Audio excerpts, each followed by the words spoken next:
there, welcome back to Turntable Guy. On the bench today we have a mid-80s, I would guess, as far as a date. This is your basic kind of, shall we say, department store or pre-packaged system style turntable of that era. It's a P-mount. It's a Hitachi HT-1. This is probably not a turntable that would have been sold by itself. It's got really, basic features. You usually saw this kind of turntable, packaged with a, with an Hitachi amplifier, a receiver, and a cassette deck, right? And maybe even a pair of speakers and a cabinet. So I used to see that quite a bit, and they usually went for that type of thing at like department stores, or maybe you're like your electronics store, that also sold appliances and stuff like that and furniture. That's where you'd see a turntable like this. First thing we notice is this belt just ain't gonna do. It is long gone. It has turned into a piece of brittle. It's almost like those fruit chews that you eat. It's done. So we're going to have to order a belt for that one. But that won't affect the servicing of the turntable. We can still service it and get it on its way. This is a gentleman who buys turntables for quick sale. He gets them when he buys a record collection, and he usually brings them to me first to make sure they're working properly. And I'm sure there's absolutely nothing wrong with this table. It looks pretty solid. I'm not sure who the manufacturer is. Could be CEC. They did a lot of the Hitachi tables in the 70s. So I'm wondering if they still continue to manufacture for Hitachi into the 80s. Again, P-mount, so there are no weights to adjust, no cartridges to align. It was a plug-and-play system developed by Techniques, and I'm not going to say it didn't take off, because a lot of turntables in the 80s did use the system, but it was at the shall we say, the later end of the turntable popularity, before the CD player came in and completely changed the industry. But it is a great idea. Now this one has a Hitachi branded Audio-Technica cartridge on it. Very classic style. There were very few cartridge companies that actually made the P-mount system cartridge, so you're probably going to have either a Techniques or an Audio-Technica from any kind of mass market Japanese turntable like this. But we're here to do kind of a quick service today, and obviously the first thing you want to do is remove your platter mat and then get your platter out like that. So as you can see, this is a real ringy kind of El Cheapo platter here. Trying to see if there's a date code on here. I'm sure that means something, but I can't decipher it. And it's okay. I guess what that means is it's balanced and it's round. So, and actually, out of curiosity, the CEC tables usually had that OK stamp. So maybe this was still manufactured by CEC. Okay. So once we have that, we can get at, I'm just checking the spindle. Feels a little bit sticky, but not bad by any means. Motor seems fine. Pretty basic controls, 33, 45, a cut control, and cueing. And that's it. So this would be a semi-automatic. All right, so, oh yeah, not high-end by any means here. So we got a cardboard base, all plastic construction. And we've got probably 10 or 12 screws. So let me just pause and I'll get out all these out, and then we'll be right back. All right, screws are out. We'll remove the El Cheapo cardboard base. Reveal more El Cheapo stuff.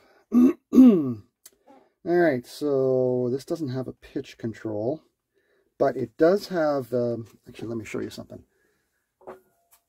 for those of you who have this turntable, there are two little holes right here. And that's for, I'm not sure which one's 45 or 33, but they control these little pots down here. And that's on the speed board. We'll lift that up, just have a look at it. Now, I can't set the speed, but you would do that with a strobe or a app on your phone once the turntable's serviced. It's nice that you can get in from underneath and adjust these pots. Just to give you an idea here, I'm just wondering if this will come through. It should.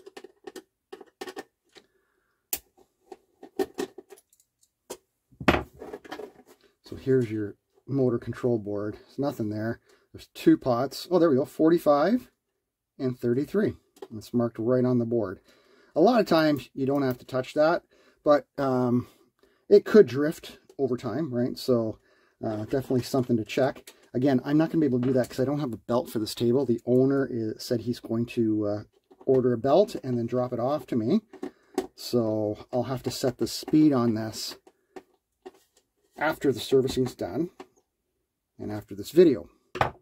But if you have any questions on how you do that, you can definitely check out any of my other videos. But what I'm going to do is I'm just going to give those pots a little shot of cleaner. Just like that. So when it does come in, the belt comes in, I can set the speed and pots will be nice and clean. I'm just going to turn them a little bit like that, just to lubricate or to distribute the cleaner and lubricant, just like that. So we'll definitely have to set that because now I've moved them. Okay, so what do you got on this turntable? Well, you have, looks like just one capacitor over here, and that's on the power supply. You have a little transformer. Here's your motor, your auto return mechanism, your main spindle bearing, and arm is over here. Wow, this looks exactly like another table that I have. This gentleman also dropped off something.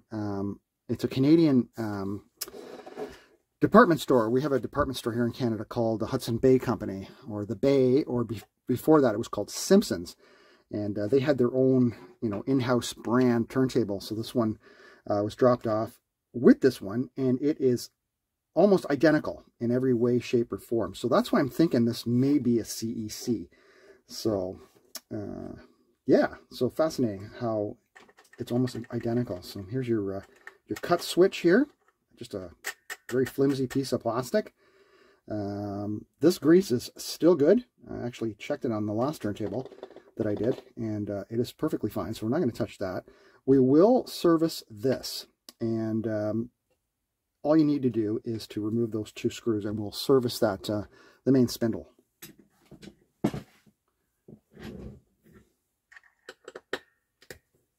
There's not a lot to these tables. That's why this is just a quickie.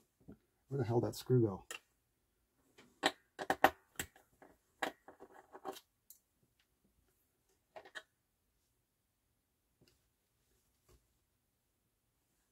So all you've got here is a plate. It's got a little dab of oil, if you can look right there. So a little dab of oil there. There's a ball bearing here, and I should be able to pull the spindle right. Oh, I can't pull it out. Is there a clip? I'm not exactly sure what's going on here. Oh, there's that screw.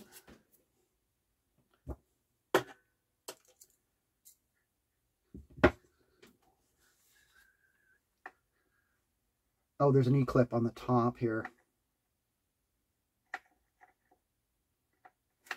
Yeah, there's an E-clip at the top. Actually, there's no ball bearing. This is just a rounded metallic piece here. It's got just a little bit of oil on there. We'll clean that off. Let me turn this over. I'm just going to get that E-clip off so we can pull this this spindle out. So to get that E-clip out, I had to remove just the auto return arm and the gear. It's not a big deal, just a couple screws. This just goes in there, and then it comes out. Just to get at this plate. It's probably the best way to do it. It's hard to get at the E-clip. It's kind of buried from the top. So there it is there. So That's how it sits from the top. And we definitely want to get some fresh oil in there. It's not bad, but it could be nicer. So let me get this E-clip off and I'll be right back. Okay, that was an absolute bear to remove. I had to put 2 screwdrivers on either end of it and push just to kind of get it released. Nasty little sucker. So yeah, so doing the spindle bearing on this one is not tremendously easy. But it still won't come out. Looks like you have to remove the gear. Okay, so I'm about to give this one the big finger. So we're going to do a Techniques style lubrication on this one, because that's pretty much all I can do. Why would they put an E-clip there if you can't get it out? I think you have to remove this gear if you really want to get it all the way out. I wonder if it's press fit. I wouldn't know, and I'm not going to keep pushing on it. We're just going to lubricate this a la Techniques. So a little bit of electric motor oil, okay? Just a light. And just get it around. Coat that. Now it'll work its way in.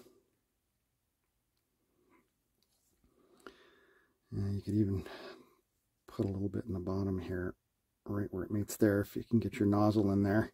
But gravity will do the trick, so, and that already feels a lot better. Yeah, you don't want to put a thick oil because it's not going to work its way down. Okay, so that's great right there. So anyway, that was a pain in the butt. So we're going to put this E-clip back on, even as annoying as it was.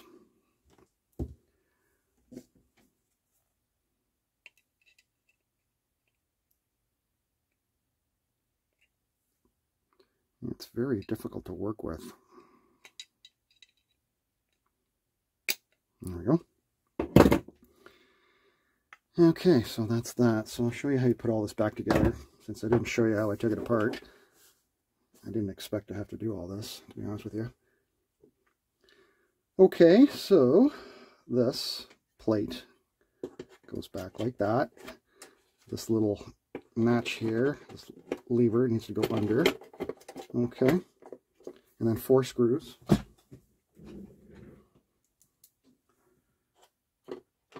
4 screws hold it down.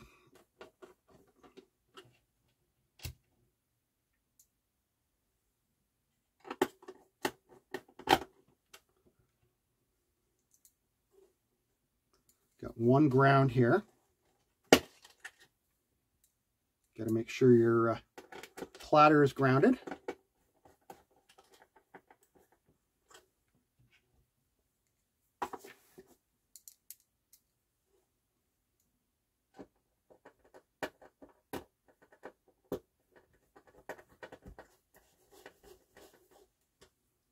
Okay, and we'll put back our auto return. That's where it sits in its natural state. It's home state. Okay, next, this is your auto return arm, and you just want to make sure it lines up at the point. And just drop it down over those screws there, just like that. Okay, right there. It's the only real natural resting spot. And you've got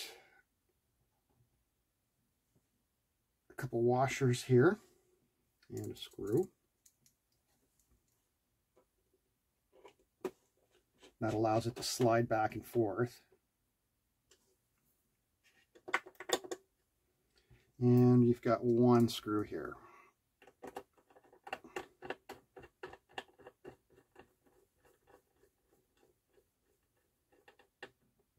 There. All right, so here's our plate for that for the spindle, right? So I'm going to put a little dab of synthetic, I don't know why this has got so much oil all over it. Must be leaking down after all the years. I'm going to put the, oh, you know what I forgot? I forgot the spring. There's a spring here. Just like that. There. Something's got to bring it back, right? So, yeah, there's a spring right there. And this is your cut. I removed that as well.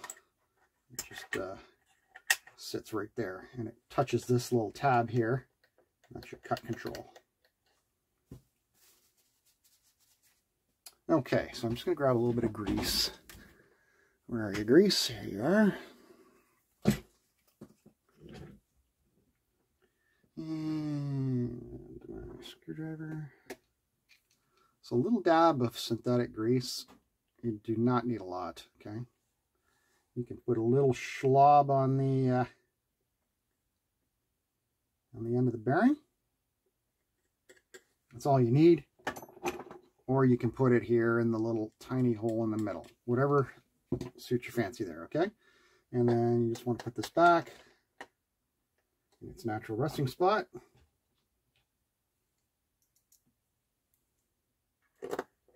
Bolt it down.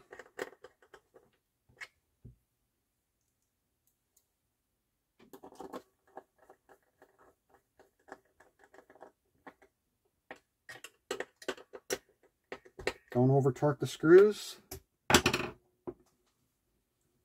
And that should auto return now. So if we hit the cut button, you know what? I think it needs to be, let me just start it.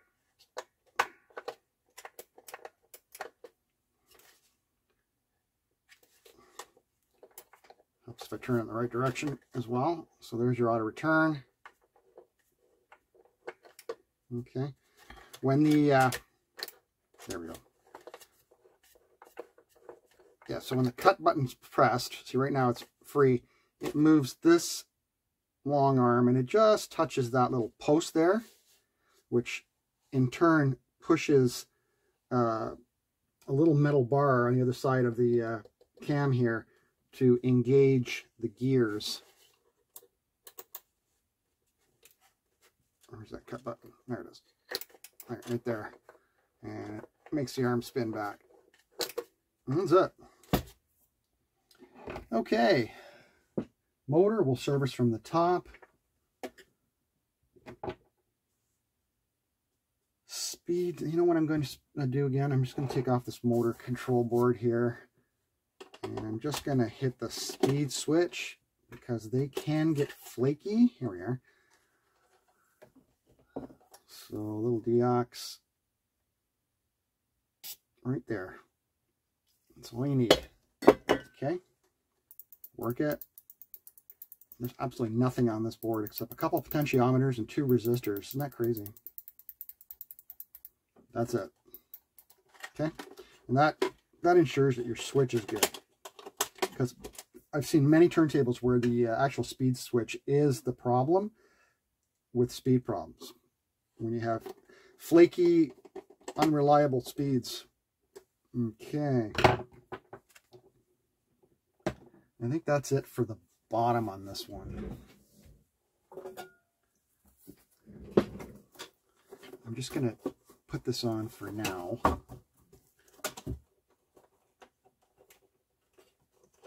I'm not going to screw it down. I really detest when they run the strain relief through a series of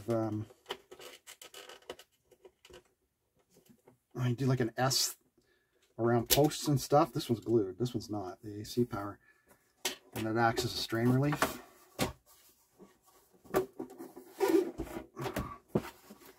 Actually, I didn't really need to put the base back on, but anyway. I'll just remove the dust cover. Your motor service is very simple. Actually, let's just plug it in and see if that motor's noisy at all. Make sure our arm switch is working. Here's your motor. Yeah, it is turning. It's quiet, which is good. So all you want to do, some electric motor oil, and just put a drop at the base of the motor spindle, okay? And then you can turn your arm on again, and that will wick down and quiet down the motor if it is noisy. If you do notice that it's noisy, a good quality motor oil should quiet down a noisy motor. The spindle is really nice now. The oil has really worked its way around. It's nice and smooth. So it definitely needed lubrication. Let's just see our arm return. Okay, so that works. It lifts and it returns, which is great.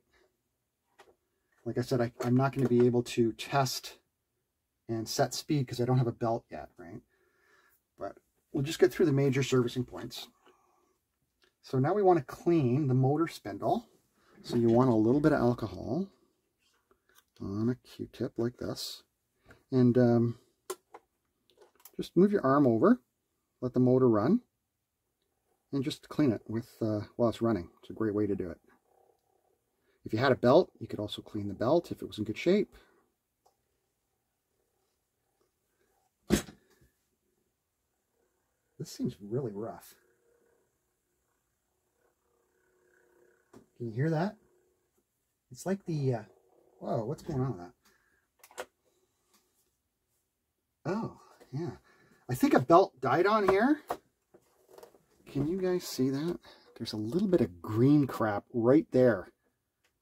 So what I'm going to do, the alcohol and Q-tip is probably not, you can see the green coming off on the Q-tip there a little bit. The it's getting better as I run it, but that would actually create speed issues. Probably flutter is what I would think if you're playing a record. Just let me continue on with a little bit of alcohol here. Look at this. Look what's coming off there, eh? So every time the belt goes around, it would go clunk around that little chunk of whatever it was. Well, you saw the belt, right? It was destroyed. So you can do it this way. Or another thing you can do is a little sandpaper like this. And you can dunk that in the alcohol. And while that's spinning, just polish that. It's a lot faster this way. Let's see now. That's it. It's smooth. And it's clean. That's just sandpaper residue.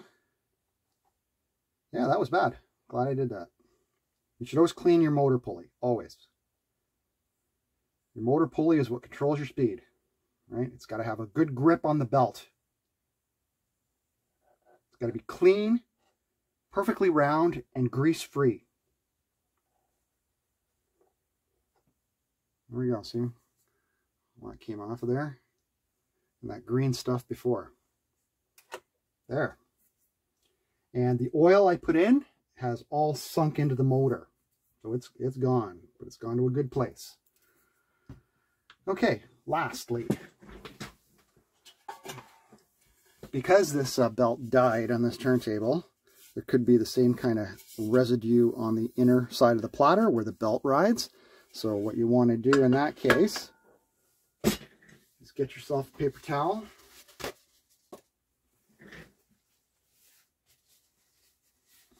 And you want to clean that with alcohol as well.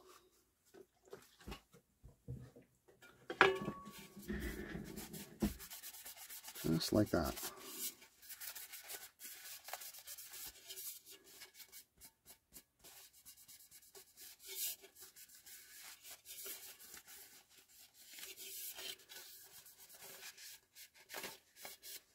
And that's what came off of there. All right. So that's it.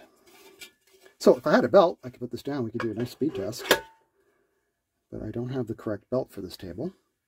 But it's spinning nicely. And let's just see if we have sound.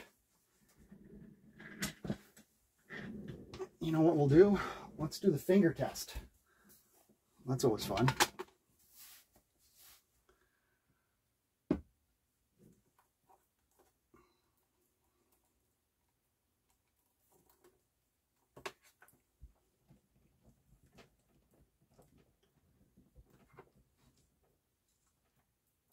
I'm going to clean the stylus.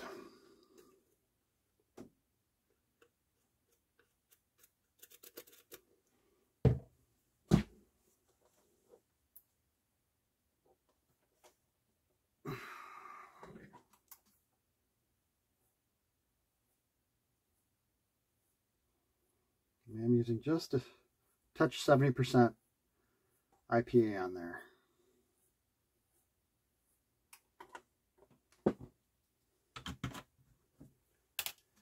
Okay.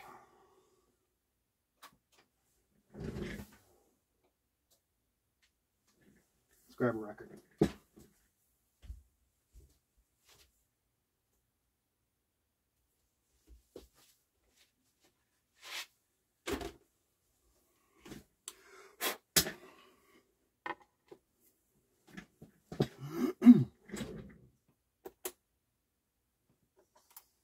So that should be spinning, right?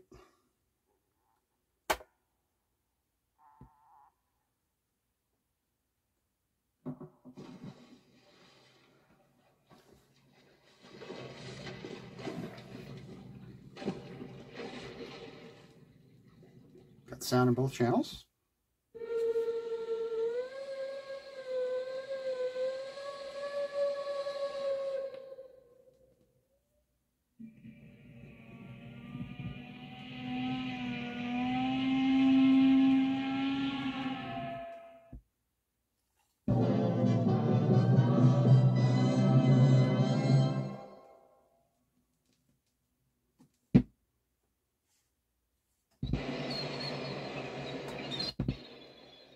Check our auto return. It should go by itself. It should have enough inertia.